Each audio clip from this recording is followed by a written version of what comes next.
Alrighty, so all the game from match week number 3 is in the books, and today on this board we're gonna look at the last free game on Saturday night, and these all three of them are late West Coast game, and then of course we'll look at the two games that happened today as well. So let us begin with the first game, which is RSL versus San Diego FC, and I gotta say, San Diego is going to do what St. Louis did in their first year, aren't they? Are they going to once again go on an unbeaten run in their first 5 games? Now, I will say this: if you're a St. Louis City fan, you'll probably think, well, yeah, San Diego is going to go maybe the first 5 games unbeaten, but at least they didn't do what we did, which is win the first 5 games to start our life in MLS, which that of course is true. But still, it is impressive the fact that I've seen an expansion team do it again here. And I gotta say, this was probably the best game that San Diego have played when it comes to the free games so far that they play in their existence in MLS. Now, early on in the first half, De La Torre would miss it wide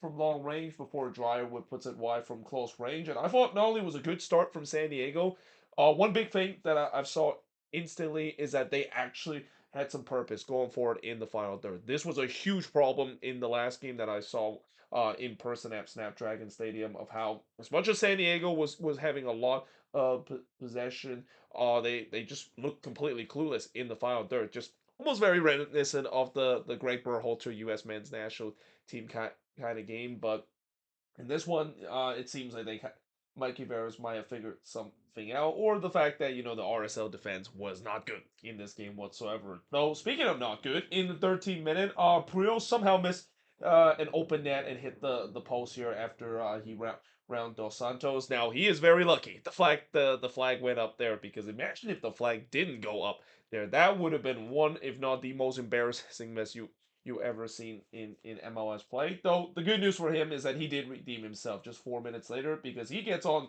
the score sheet from Marchuk and Luna to give RSL a 1-0 lead. Definitely a redemption goal there for him after that horror miss that he had 4 minutes ago. Anelli then hits it right to Dos Santos in the 23rd minute before Dos Santos denying Gonzalez from long range. I've said this last week, and I'll say it again. I don't know when I said this last week, but I said it in the preview. CJ Dos Santos is having a Brad Stuver kind of arc right now. The fact that he was a backup for Inter Miami and definitely had some starting caliber level for an MLS team, and as soon as an expansion team picked him up, he has definitely proven that right. Just like what we saw with Brad Stuver, playing second fiddle to Sean Johnson doing NYCFC, and once he went to Austin in the expansion team, yeah, the rest is history after that. But RSO definitely had the momentum up to this point. They were pressing for another. Marchuk was in on goal there, but he missed one in the 31st minute. And just like last week, RSO was being wasteful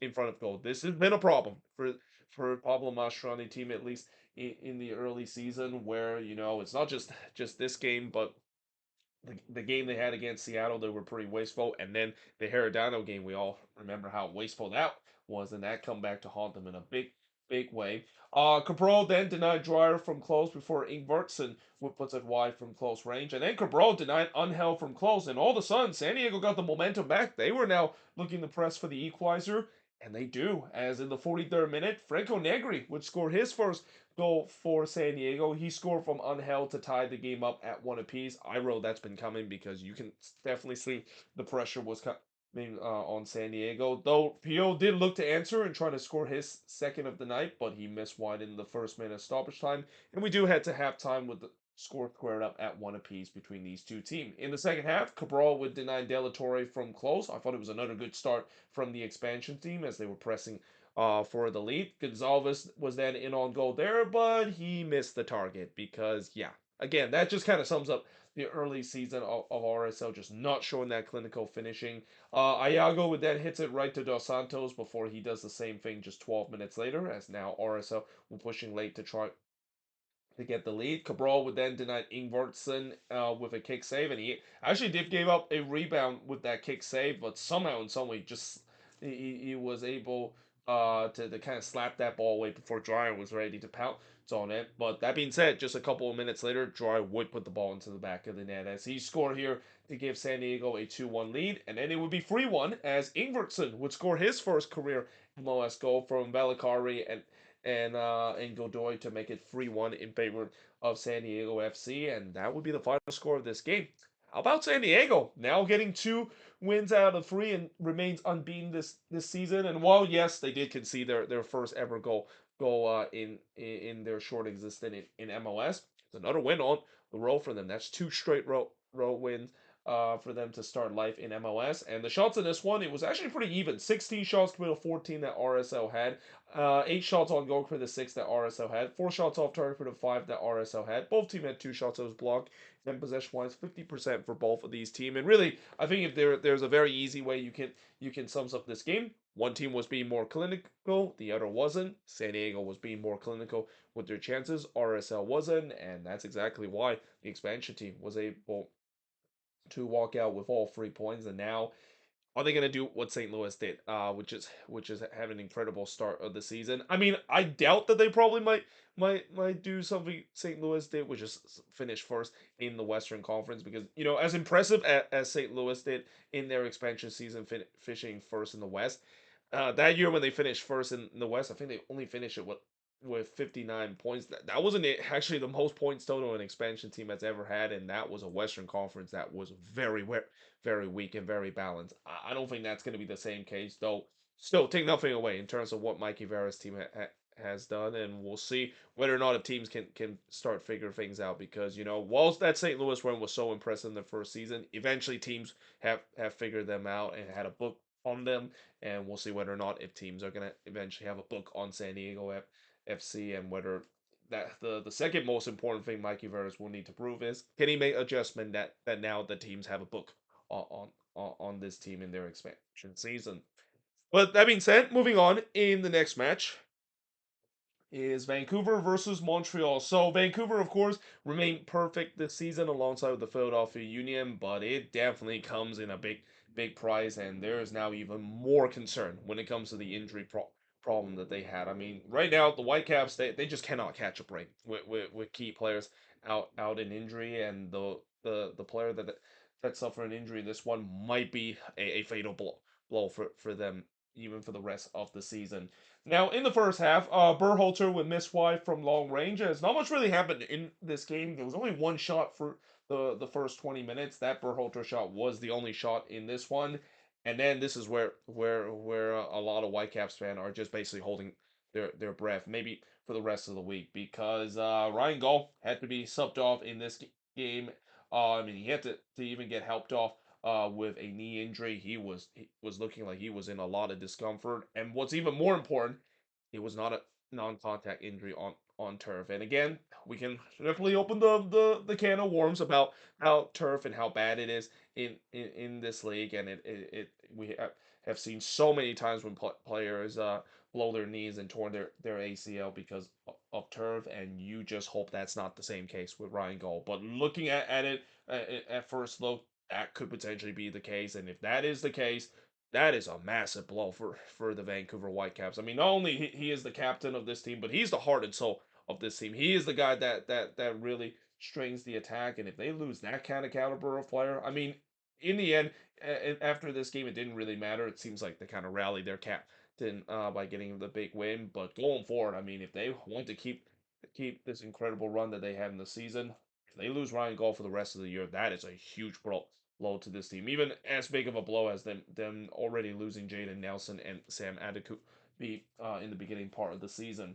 But in the 26th minute, Whitewood hits it right to Siwas before Laborda goes on his bike, but he hits it right to Siwas. Laborda was very active on the attacking end, and that's something I definitely did not expect it from him in this one. But there was no doubt that the Whitecaps were pushing for the opener despite not having their captain. It is pretty clear that this team was playing for Ryan Gall in this one, and they were rewarded in the 32nd minute as Laborda, again, I tell you, he was very active going forward in this one, and he got his reward to give Vancouver a 1-0 lead, though that goal probably shouldn't happen if Montreal didn't clear their lines. This has been a theme throughout the season with some of these goals that have conceded this season are just some sloppy mistakes. And I know in this league we have seen this happen more times than not, but it feels like in this early part of the season, this is something we've seen way more than and as usual as well. And here we go again, another bad defensive moment for Montreal, just not clearing their lines, and were rightfully punished because of it. And then in the 36th minute, Gobelgo had a header that looked like it was gathered by Takaoka, but he kind of ran into his own teammate and spills it, and he is very fortunate that he was able to gather on the second attempt. So that was a bit of a miscommunication there, and as I'll talk about later in this review, we saw another game that had a moment similar to that, but that time that certain team didn't get away with that mistake. Then had a header that was clear off the line from Johnson in the 42nd minute. Whitecaps were definitely having problem in terms of defending set pieces. I mean, Montreal, I talk about Montreal not doing a good job clearing their lines and defending set pieces. That's kind of the same case with the Whitecaps. They were having some problem at times dealing with that as well. But thankfully, they were not punished, and we do head to halftime with the Whitecaps leading 1-0. They waste no time to make it 2-0, as in the 49th minute, Tay Johnson would score his first career MLS goal from Antman and Vite to make it 2-0 in favor of the Whitecaps. Siwas then denied Vite on a rocket of a volley, as Vancouver was pretty much taking control of this game. They were pressing for a third goal, and then Siwas would deny Vite again from close in the 62nd minute. I mean, Pedro Vite, he is desperate to try to join the goal scoring party. I mean, he might even have nightmares about Jonathan Siwas after this game, with the way that twice he got robbed by some golden opportunity. And then Siwas denied Nagano from long range in the 63rd minute. Again, if it wasn't for Siwas in this game, this probably could have been 4 or 5-0. This would have been very similar to what we saw last season, where we saw some of these games from Laurent Courtois team, where Montreal just getting absolutely blown out of the water when they're playing on the road. But yeah, all Whitecaps up to this point, and it just felt like it's one of those games for Montreal again. Though they did have a chance to get one back, as Takaoka would absolutely rob Owusu on the doorstep of goal. I've been very impressed of how Prince Owusu has played for Montreal, and once again, I'm pretty sure TFC fans are going to be very upset the fact that why can he perform like this when he was on our team. And then in the 7 minute or in the third minute stoppage time, the Pulse would deny Owusu a chance on the header, but again, the Whitecaps were having trouble clearing their lines there. Owusu did get another chance to try the slots at home, but that ball was just a little bit too high. Couldn't get the contact to pull one back late in this one. But yeah, in the end, Vancouver, they gets the 2-0 win in this one. Shots in this one, 14 shots compared to 11 that Montreal has, but 7 shots on goal compared to 2 that Montreal has. No shots off target compared to 5 that Vancouver has. 2 shots that's blocked compared to 6 that Montreal has. And possession-wise, 53% possession compared to 47% possession that Montreal has in this game. And like I said, despite the fact that it was a great win for Vancouver, they remain at the top of the Western Conference. Imagine me saying that after 3 weeks, and after how I predicted them to finish dead last in the standings. But yeah, even that, the fact that the big question of Ryan Gaul injury and how severe it is, that could really put a damper in terms of this game, and maybe even for the rest of the season for this Vancouver Whitecaps team. And for Montreal, I mean, they cannot wait until they finally get to play their home opener, because this has not been a great start for Lauren Courtois' side. I mean, besides that one good game that they had against Atlanta, these last 2 games has looked very dire for Lauren Courtois' side. Now, moving on, in terms of the next game, is none other than the Blues Dog Derby, the game that I went to yesterday at PayPal Park. And honestly, this felt like a very Minnesota United game, wasn't it? I mean, if there's one thing I know about the Loons, and the one thing that I always get frustrated about this team, is the fact that they can't do things easy. Like they have to make it unnecessarily tense throughout the remaining of this game, just to kind of torture me, because after all, they are a Minnesota team, and in this game, they should have won this one at least by 2 or 3 goals. And part of that it is because of the fact that Danielle now was really keeping the Quakes in this game as long as possible, and Danielle is kind of once again proving me of what I said about how he is definitely probably the best goalkeeper that the Quakes have had probably since David Bingham, or even maybe a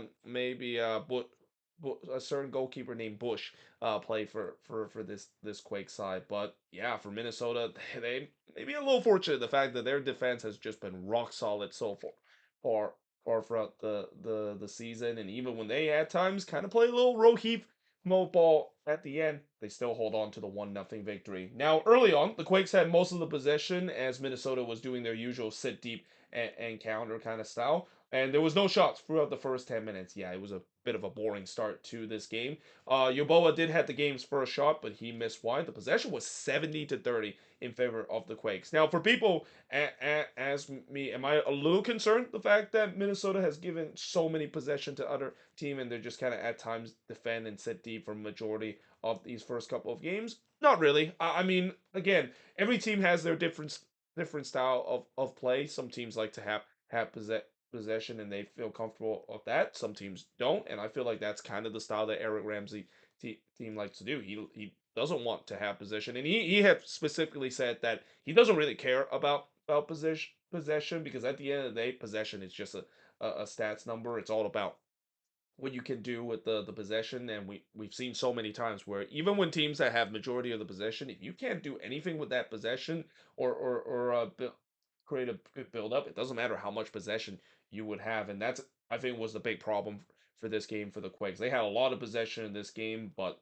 they just couldn't do anything and create anything in this game because they were very lackluster in the final third. Now, part of that maybe is due to the fact that Hernan Lopez was not in this game, and I think if Hernan Lopez was in this game for the Quakes, I think this game probably could have been different, and that they really missed Lopez and why that last game that he got the red card against Sporting KC. See that is one that he's gonna learn from that mistake that he made, but I had a feeling it was gonna be costly heading into this upcoming game against Minnesota, especially against a really tough Loons defense in the beginning of the season. Yoboa would then hits one right to Danielle in the 21st minute. The shots were still 2-0 up to this point for the Loons. Again, neither of these teams was really getting too much into this game. Chicho would put one just wide off a deflection. He was pretty much a non-factor alongside with Joseph Martinez. But you know who is not a non-factor? Kelvin Yoboa, because apparently he's the only guy that can score goals and is carrying this team right now because he scored here from Boxall and Oluwaseyi to give Minnesota a 1-0 lead. Danielle then denied Yoboa as he was clean on goal, and the flag didn't come up. And I think even Kelvin Yoboa is probably surprised the flag didn't come up because when that ball was played through, he looked like he took that shot very casually and very half-heartedly. And honestly, I think this is kind of a thing that players need to know that just because you think that you're offside, you shouldn't just casually take it thinking that the flag is going to come up, because if the flag didn't come up, especially with the way nowadays in MLS where they're not going to raise the flag because of VAR play, keep going. Don't think about how it's going to eventually come up and you got to stop play. Just keep going at it. And I feel like in this case for Yeboah, even though he knows that he probably could be offside and maybe this goal probably would have been chopped off, they go to VAR. Why not just keep going and score it? Because you never know. You never know that if it indeed it is not offside, and that could have been easily 2-0 in favor of Minnesota at that point as well. Danielle then denied Marcanic from close range as the Loons were pressing for a second goal while the Quakes were trying to get to halftime with a 1-0 deficit, and that's exactly what happened as we do head to halftime with Minnesota leading 1-0.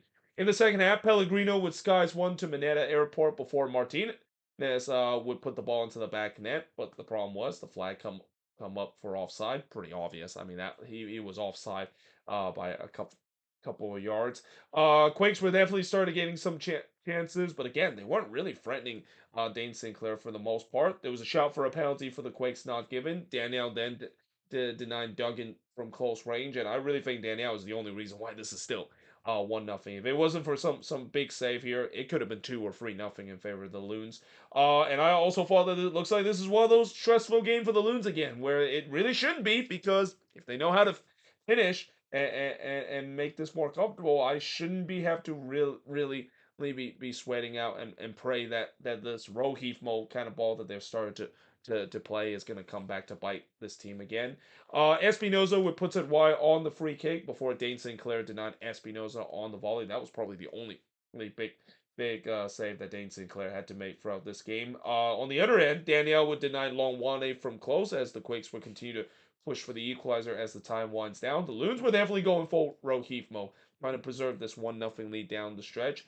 There was a huge shout for a handball not given to the Quakes late in this one, and then the Quakes decided to make a substitution and subbed on an attacker in stoppage time when they're down by one. Miami wrote WTF with a question mark because I don't know what in the world was Bruce Arena thinking about it. And as much as I think Bruce Arena has done a really great job in this quick turnaround the Quakes have done, this is one move that he clearly got wrong and kind of reminds me a little bit of Luchi Gonzalez kind of vibe of making subs way too late. I mean, if you're gonna bring in an attacker, especially bring in number 10 in Jaqueras, they should have done that like 10 minutes ago. It should not be happening literally in stoppage time. And by the way, Jaqueras has not really got a good look in this. I don't know what he did to Bruce Arena, or at least got himself into the doghouse of Bruce Arena, because yeah, he probably could have made a big difference, especially with the way that the Quakes don't have a number 10 in this one, with Hernan Lopez getting suspended because of the red card in the last game. But alas, in the end, Minnesota does hold on to the 1-0 win. The shots in this one, the Quakes did outshot Minnesota in this one, 15 shots compared to 10 that Minnesota has, but Minnesota had more of the shots on goal and really the opportunity as well. 6 shots on goal for the 3 that the Quakes had, 3 shots off target for the 1 that Minnesota has, 2 shots off block for the 10 that the Quakes had. Yeah, it was a block party for that Loons back line. And then possession wise, 67% possession compared to 33% possession that Minnesota has in this game. And again, while I've been very happy with how the Loons backline has looked, this has been a really solid defensive team. The same problem once again happened with this team, where it feels like every time when this team has a good defense, the attack started to become a problem, and then when the attack started to get going, that's when the defense started to leak. There's just no in between with this team, and I really hope eventually Eric Ramsey will find that balance. But for the Quakes itself, I mean, like I said, they really miss Hernan Lopez in this game, and overall, I don't think necessarily this is a game where I mean, I know people will say that this is probably coming back down to earth kind of game, and in some way it is, but overall, with them missing their crucial number 10, it is pretty clear that they were going to be facing up against it, and the fact that they kept this game at 1-0 as long as they have, and Danielle kept them in this game as much, that could be some encouragement, because if they were just being a little bit better going forward on the attacking end, and probably not even face against a stingy defense like Minnesota, they probably could have walked away with this game at least a point at home. But that being said, I am now going to switch board and look at the last two games and look at the Sunday game to finish off this review of match week number 3. So moving on into the first of two Sunday game, we got Inter Miami versus Charlotte FC. And what's kind of weird about this game is that it's almost like I watch both of these teams kind of switch row, where coming into this game we know that Miami was going to dominate possession and Charlotte was going to sit deep and defend. But really, for a majority part of this game, it was kind of the reverse, where Charlotte was actually the one that were getting the possession, and Miami was the one which is kind of bunkering and looking to hold on to the lead. Now, obviously, I think a big part of the reason why that is the case is obviously the red card that happened in the 38th minute, and that I think is also going to be a huge concern. You got to say for Mascherano team, because it is crazy the fact that they have now got as much red card to begin the season to the entire league so far this year in total, and after 3 weeks into the new season. Now, early on in the first half, Messi was actually on the bench into this game, but he was an unused sub. So again, that's gonna definitely bring a lot of question more about what in the world is Inter Miami doing with Messi, and why is this low management thing is happening again. So that being said, Charlotte was definitely on the front foot, at least in the first 4 minutes. That would quickly change as Miami started to took some more possession. The first shot of the game did see Kamowski puts it right to Kalina before Suarez would puts one into the stands from long range. It was not a lot of shots in this game. The shots were only 2-0 for Miami early up to this point. The first shot for Charlotte saw Agimon had a shot that was deflected and goes wide. And up to this point, the shots were still 2-1 30 minutes in. And again, I feel like that kind of thing for Charlotte, because that's kind of the game that they want to be. They want to be disciplined at the back and take advantage of the limited chances that they may get. We also got a hydration break in this one, which it's kind of weird to say that we get a hydration break during a game this early into the season, but this is understandable. I mean, it is a day game in Miami. Anytime when it's a day game in Miami, I mean, it's almost mandatory, the fact that there has to be a hydration break even this early in the season, and the temperature was like in the upper 80s when this game kick off. But that being said, in the 38th minute, we did see a red card as Ustavi would get sent off in this one. It was a denial of goal score opportunity on Zaha there. So yeah, Kamoski had to be sacrificed here as Rios Nobles was now in goal in this one. Pep Biel would then hits it onto the roof of net on the ensuing free kick, but we do head to halftime scoreless between both of these teams. It did not take long before we our first goal of the second half. In fact, 30 seconds into the second half, Alande would score from Suarez to give Inter Miami a 1-0 lead. And yeah, that's just an example of not only Miami flying out of the gate strong, but Charlotte just kind of got caught cold. We've seen this happen even to the best of the team where, they weren't ready coming out of the break. And when you're not ready coming out of the break, yeah, you're going to get punished with the opposition taking advantage of it, especially when you're facing against this Inter Miami side. But as the half goes along, Charlotte was starting to gain some more possession, and again, this is where we kind of saw a reversal where I was not expecting the fact that Miami was the one that was giving Charlotte a little taste of their own medicine of sitting back and stay compact in the defensive shape. Ajiman would then heads it wide from close range in the 64th minute. Yeah, it was a very frustrating game for Patrick Ajiman, and kind of a game that if only if he can show some more consistency, which has kind of been the issue in his early career, which with Charlotte. He is a guy that could be nailed on to be the number 9 for this U.S. men's national team in the future, and he's shown it even during the January camp as well. But in the 78th minute, the post would deny Tukumodi from close range as Charlotte continued to press for the equalizer, and it's kind of feel like it's all hands on deck for this Miami backline trying to hold on to this 1-0 win. Tukumodi then hits it wide from close in the 89th minute before Malanda had the last chance of the game, but he hits it wide from the corner. As in the end, Inter Miami again giving Charlotte a little taste of their own medicine of staying compact and on the defensive shape, and also take advantage of really one of their only look that they had in this game and go by getting the 1-0 win. And the shot total kind of tells you as well. Only 4 shots in this game compared to the 9 that Charlotte has. Only 2 shots on goal for the none that Charlotte has. 5 shots off target for the 1 that Miami has. 1 shot that was blocked for the 3 that Charlotte has. And possession-wise, 52% possession compared to 48% possession that Inter Miami has in this game. And well, again, it's not the prettiest resort by any means necessary. I mean, that's what good team does. Good team will always find different ways to grind out resort, and this is an Inter Miami tie with all the talent that they had. They're gonna always find multiple ways to win. You want them to win in a grind out resort like this? Yep, they can do that. You want them to show their attacking talent in full force? Yep, they did that against Houston. You want to see them somehow get a bit of smash and grab after they at times they look vulnerable at the back, like the game that they had in the middle of the week against Cavalier. Yep, that's exactly what we saw, and they still won that game. That just kind of shows you how how the winning mentality of this team it's probably the best in the league, and why this is going to be a team they're probably going to repeat as supporter shield champion. Now, when it comes to when they do get to the playoffs, will they fix the mistake or learn from the lesson that they did last season? That's going to be a to be determined kind of factor. But for Charlotte, I mean, it's pretty clear that in the summer they'll probably need to still spend money on another attacking player, because it feels like it's the same problem for the Charlotte team. And Wilfred Zaha, I know some people might say he might be the answer, but he was relatively quiet in this game again. And I will say that the verdict is going to still be on him of how big of an impact that he can make to the Charlotte team for the rest of the season.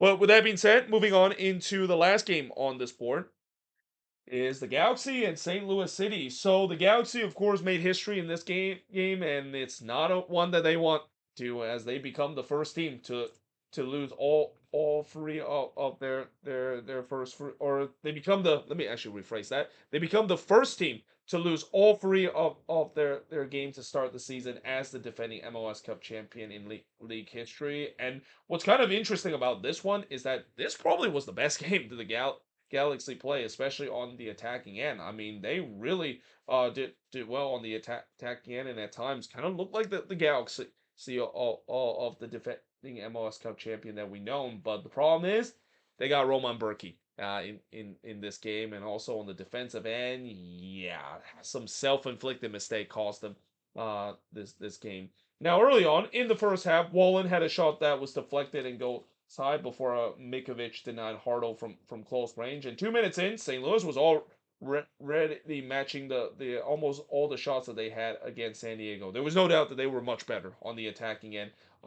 in this game compared to what they had against San Diego, where they just had nothing going forward. First shot of the game for the Galaxy did see Parente puts it wide from long range before Berkey denied Peck from close in the 13th minute. The shots were already two apiece from both of these teams. And again, for those that were very questioning why this game should be on Sunday Night Soccer, I think after this game, not a lot of people was going to question uh, that because again, it was a very entertaining game. This is kind of similar to what we saw last season with a lot of Galaxy game, where it's not a Galaxy game if there's going to be a lot of shots and a lot of chances coming on both end. In the 17th minute, Durkin would puts it way wide from long range as the Galaxy started had more of the possession. But again, as the case of the start of the season, not much creativity in the final third. That would change as the game goes along. Teuscher would then hits the side netting as he was clean on goal, and in the post would deny Royce, and on the follow-up, Miller had a chance to put it away, but he puts it over from close range. Yeah, Marco Royce is clearly snake bitten right now. He just simply can't buy a goal right now, and not to mention, it feels like he is still not 100% healthy because with the way that he has looked in the beginning of the season, not only he has not looked healthy, but he might be cooked for this Galaxy team, and maybe are pretty close to thinking about retirement. But in the 25th minute, Peck would puts it wide from close as the Galaxy definitely have found their attacking rhythm and were looking for the opener. And Ramirez had a chance to do so if it wasn't for Berkey absolutely robbing him from point blank range. Again, Roman Berkey, there's a reason why he was the goalkeeper of the year 2 years ago. He can put these kind of performance where he's simply just stealing games left and right for St. Louis City. In the 34th minute, Miller would puts it wide from close as St. Louis. I thought they were having turnover issue again, just like what they had against San Diego. One of the reasons why they really couldn't get anything going on the attack for St. Louis in the last game against San Diego, they would just keep turning the ball over whenever they try to go on the attack. Just couldn't keep the ball whatsoever, and it feels like we were having the same issue again at times in this game against the Galaxy. But that being said, in the 44th minute, we saw the opening goal of the game as Cedric Teuscher would score the first goal of the game, and most importantly, the first goal for St. Louis City as well. Coming into this game, only the New England Revolution have not registered a goal. Well, that obviously comes to an end in the 44th minute, at least for St. Louis. Unfortunately for Revs fan, you are still the only team to not score a single goal in the new season. But yeah, that's the first goal that St. Louis, of course, score, and it feels like it's a classic St. Louis City goal where they got gifted a goal because the Galaxy see one of the biggest Achilles heel that they had last season, defending set pieces and defending corner. Here, just Mikovic not only dropped the ball here, but no communication whatsoever from his back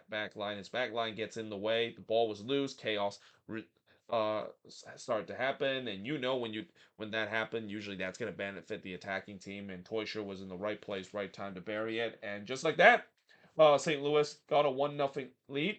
Scotland had a chance to make it 2-0, and probably should have been because he had a free header there in the back post, but missed wide. And that also came off of a set piece as well. Again, this has been a problem we saw last season, especially in the beginning of last season. It got better as the season goes along, but it feels like it's happening again for the Galaxy, where they just simply cannot deal with set pieces.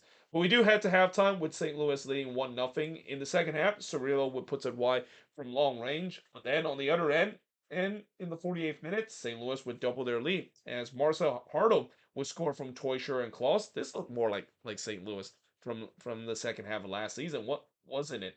A clinical lightning counterattack move led to St. Louis getting a 2-0 lead, and it could have been 3-0 if it wasn't for the post getting in the way of Joe Klaus shot. So just like Marco Reus, Joe Klaus is basically state as well. You just simply cannot buy a goal. But there was no doubt that St. Louis had shot out the cannon. They were coming out hot, while the Galaxy just clearly did not start on time.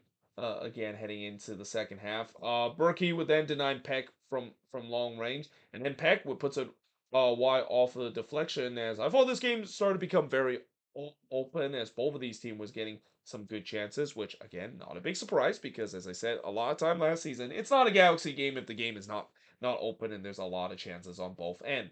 But then St. Louis decided to make a bit of an interesting decision, or at least Olaf Melber decided to make an interesting decision of subbing out some of his best attacking move. Now, originally that kind of didn't really quite work out so well, but as the half goes along, it did worked well for them, and I mean it's an interesting decision because you're up 2-0, and usually when you're up 2-0 like that, it's very tempted to maybe sub in some of your defensive player to try and stay compact for the rest of the game, and especially with the way that the Galaxy have not scored more than the one goal that they score against the Whitecaps this season.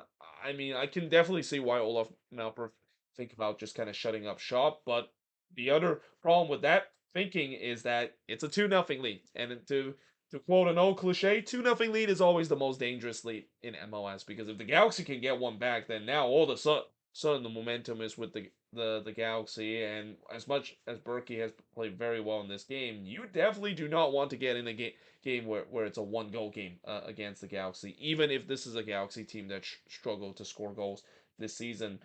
Peck would then miss wide despite having a point blank range effort. I mean, that just kind of sums up his season so far. Royce would then hits it right to Berkey as the Galaxy was pressing to get one back. Berkey would then deny Royce on the free kick before Makovic on the other end would deny Watts from close range. In the 80th minute, Hardo would puts it wide on the back post before Peck would puts it high from long range in the 84th minute. And again, that shot pretty much just sums up the Galaxy and Gabriel Peck. They just simply cannot buy a goal. This was by far the best attacking performance that they had, and yet the scoreline still read 2-0, and they just have nothing to show for.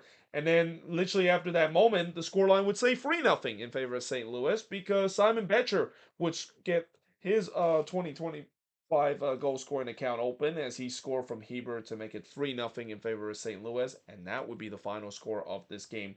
Shots in this one, a lot of shots because Galaxy game, that is. 24 shots compared to 14 that St. Louis had. 5 shots on goal for the 8 that the Galaxy had. 6 shots off target for the 5 that St. Louis had. 3 shots that was blocked for the 8 that the Galaxy had. And possession-wise, 69% possession compared to the 31% possession that St. Louis has in this game. And this game kind of felt very similar to what we saw in the game between RSL and San Diego, where one team was just a little bit more clinical in front of goal, the other wasn't. And the team that wasn't clinical is the reason why they lost this game. I mean, if there's one positive I will say about the Galaxy after this disastrous start in their MLS Cup defending season is that at least this game maybe is a low encouragement that if they can get this attack going, the goals of course would come for this team. I mean, if they keep perform like this, eventually they're gonna open the goal scoring lid and look like the Galaxy of the old. But for now, I mean, it's been a pretty miserable start to the season for this Galaxy team, and obviously injuries has played a huge part, and them just slam right up against the cap and have to make some move to get under the cap is the huge reason why they got off to a terrible start like this, and this is also where they're desperate. Hope that once they do get some of their talented player back, that is the only hope that they're hoping to get themselves back on track. Because as much as you could also say that maybe they should make some move to change that. Well, as I mentioned about how they're slam up against the cap, they're the only team to have exactly $0 in the general allocation money category. So basically, if the summer transfer window start or as the primary transfer window is still open, they simply cannot make any move in terms of GAM because they don't have any, and they're just completely slam up against the cap. In other words, they're basically in cap hell. Right now to phrase what some hockey minded the people said about a team that is simply don't have any cap space whatsoever. But there you have it. That is pretty much it. Looking at all of these remaining games from match week number 3. And always, let me know in the comments below, what do you think of these games? Of course, we got match week number 4 upon us next week as well. But we also have CONCACAF Champions Cup game among us. And this is the week where it's kind of judgment day when it comes to these MLS teams to see how they'll do and whether they, of course, move on. Something tells me it's not going to go so well, especially a lot of these teams has to go down to Mexico to face against the MX's opponent, and we might have a big for all of elimination involving MLS team doing this week CONCACAF Champions Cup action. But until then, hope you guys enjoy this video. If you do, make sure you guys leave a like, smash the subscribe button, and yeah, I of course will see you guys next time.